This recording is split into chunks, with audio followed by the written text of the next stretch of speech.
I'm a little nervous because my wife, Yvonne, said to me, she said, Jeff, you watch the TED Talks? I said, yes, honey, I love TED Talks. She said, you know they're like really smart, talented people. I said, I know. She said, they don't want like the angry black man. So I said, no, I'm gonna be good, honey, I'm gonna be good, I am, but I am angry. And the last time I looked,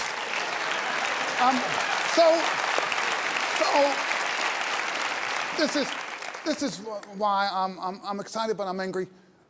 This year, there are going to be millions of our children that we're going to needlessly lose.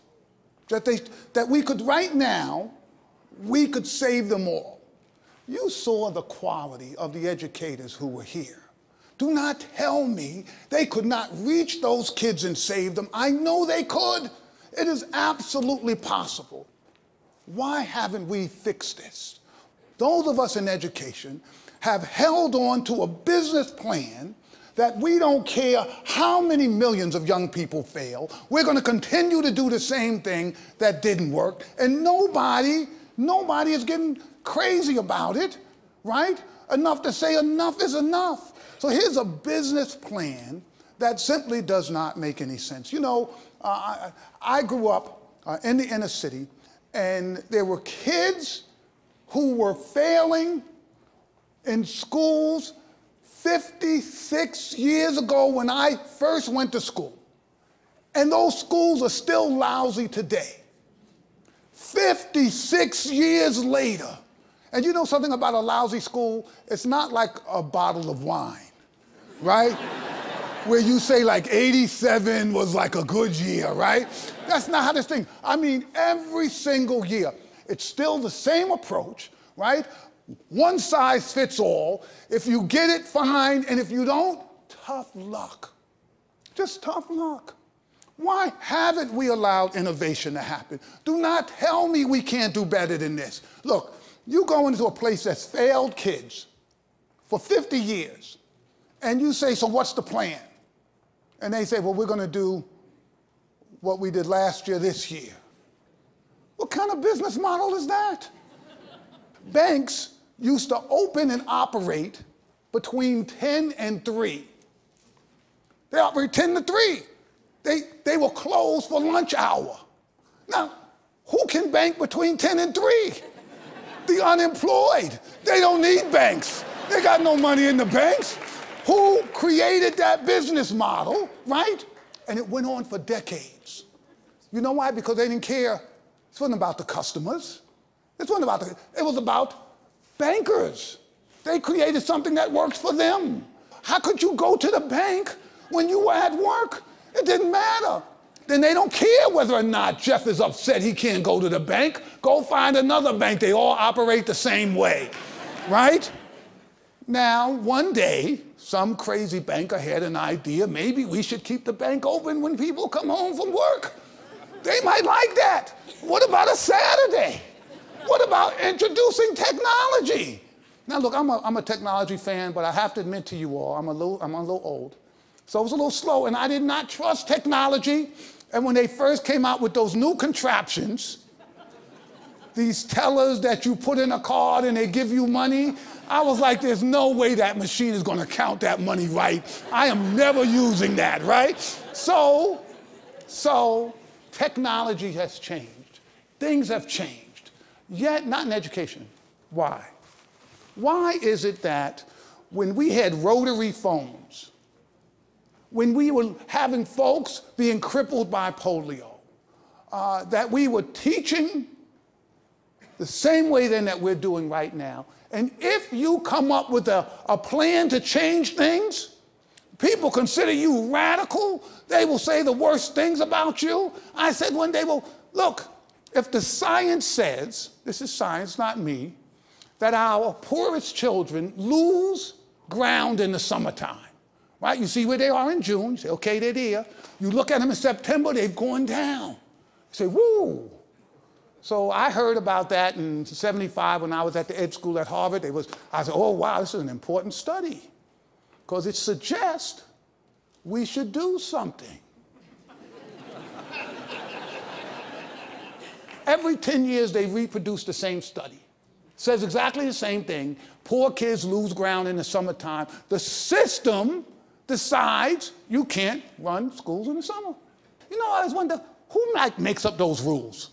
For years, I went to the Harvard Ed School. I thought I knew something. They said it was the agrarian calendar and the people had, but let me tell you why that doesn't make sense. I never got that.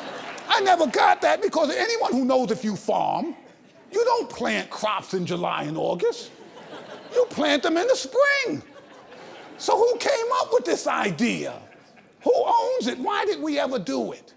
Well, it just turns out in the 1840s, we did have, schools were open all year.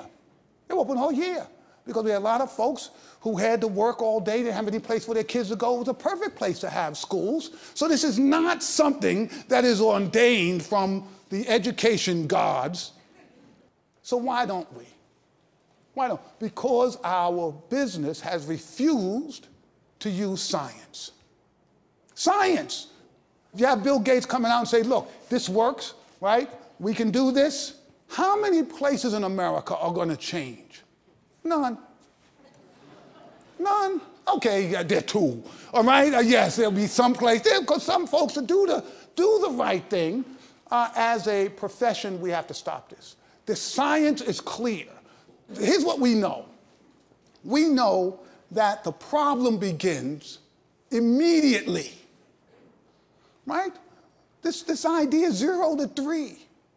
My wife Yvonne and I, we have 4 kids, 3 grown ones and a 15-year-old. It's a longer story. With our first kids, we did not know the science about brain development.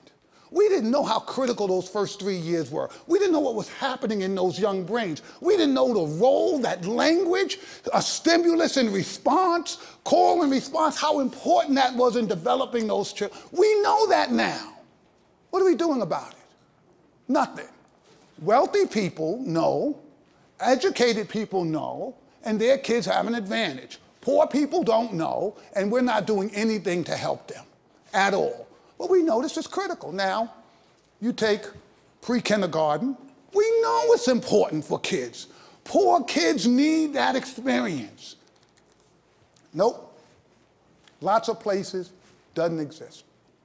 We know health services matter. People, we provide health services and people are always fussing at me about, because I'm all into, accountability and data and all of that good stuff. But we do health services. I have to raise a lot of money. And people used to say, when they come fund us, Jeff, why do you provide these health services? I used to make stuff up, right? I'd say, well, a child who has cavities is not going to be able to study as well. And I had to, because I had to raise the money, right? But now I'm older, and you know what I tell them? You know why I provide kids with those health benefits and the sports and the recreation and arts? Because I actually like kids, right? I actually like kids, right? But when they really get pushy, people really get pushy, I say, I do it because you do it for your kid. And you've never read a study from MIT that says giving your kid dance instruction, right, is going to help them do algebra better. But you will give that kid dance instruction and you will be thrilled that that kid wants to do dance instruction and it'll make your day. And why shouldn't poor kids have the same opportunity? It's the floor for these children. So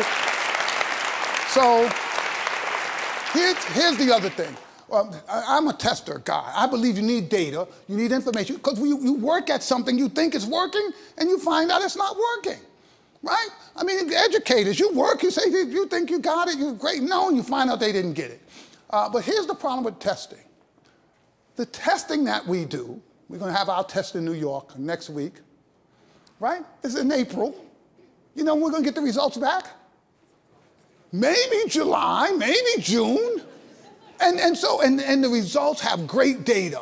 They'll tell you Raheem really struggled, couldn't do 2-digit multiplication, and it's so great data, but you're getting it back after school is over.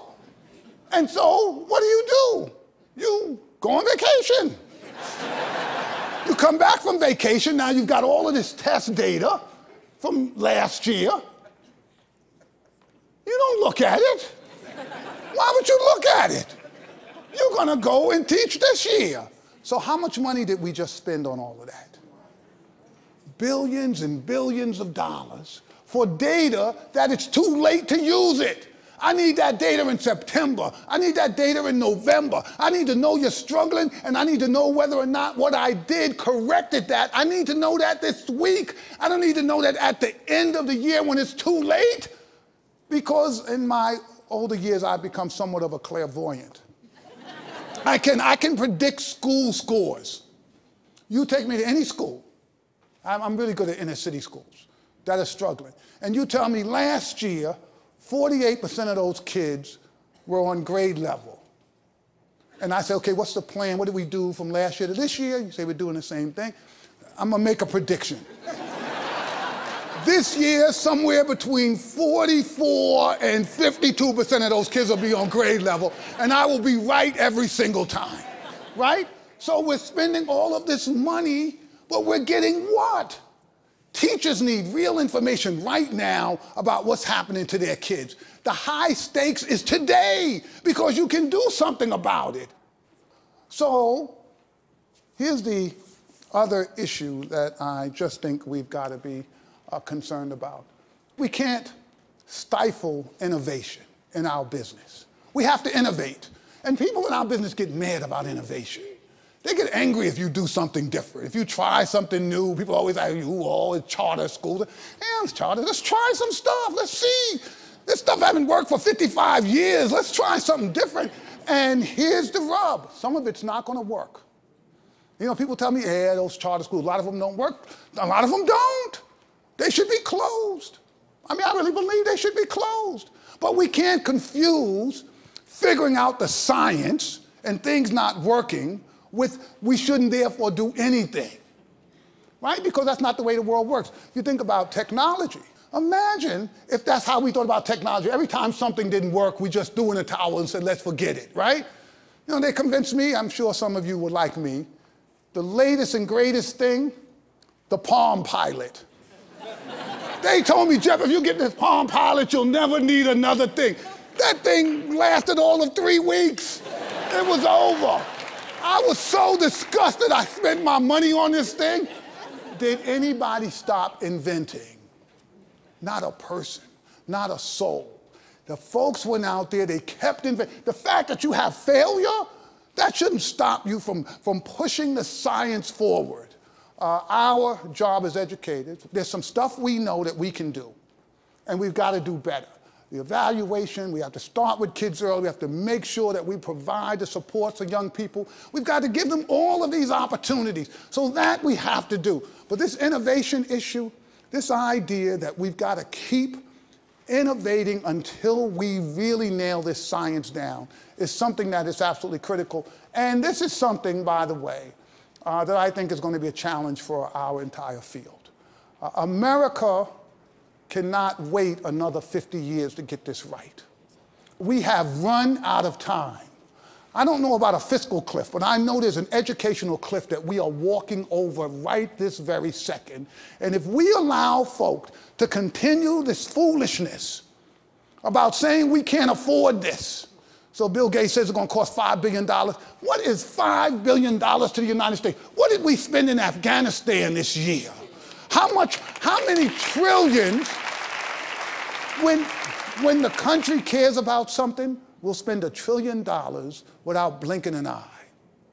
When the safety of America is threatened, we will spend any amount of money. The real safety of our nation is preparing this next generation so that they can take our place and be the leaders of the world when it comes to thinking and technology and democracy and all that stuff we care about. I dare say it's a pittance what it would require for us to really begin to solve some of these problems. So once we do that, I'll no longer be angry. So you guys, right, help me get there. Thank you all very much. Thank you.